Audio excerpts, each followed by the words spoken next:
Entre 100 et 300 millions il y a 2000 ans. Le cap du milliard franchi entre 1800 et 1830. 7,5 milliards en 2017.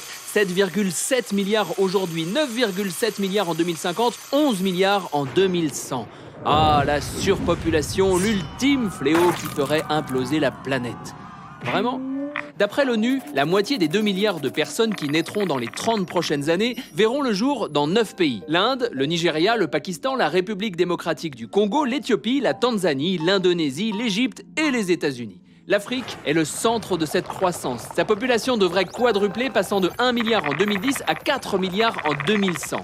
Si la population mondiale avait la même consommation que les habitants du Qatar, par exemple, nous serions à crédit dès le 11 février. Ouch. Avec les États-Unis, c'est le 15 mars, l'Allemagne le 3 mai, la France le 14, l'Angleterre le 17, des gloutons. Regardons les futurs champions de la croissance démographique, si facilement pointés du doigt.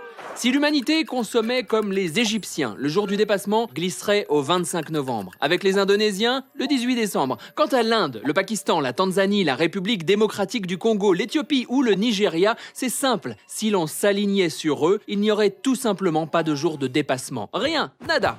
Oui, mais on ne peut pas nourrir tout le monde. Faux. La production de céréales frôle les 2,5 milliards de tonnes chaque année. De quoi nourrir 10 à 12 milliards de personnes. Sauf qu'en 2015, seuls 43% de ces céréales ont nourri des humains. 36% furent engloutis par du bétail, ensuite achetés en pièces détachées par une minorité suffisamment riche pour s'offrir de la viande.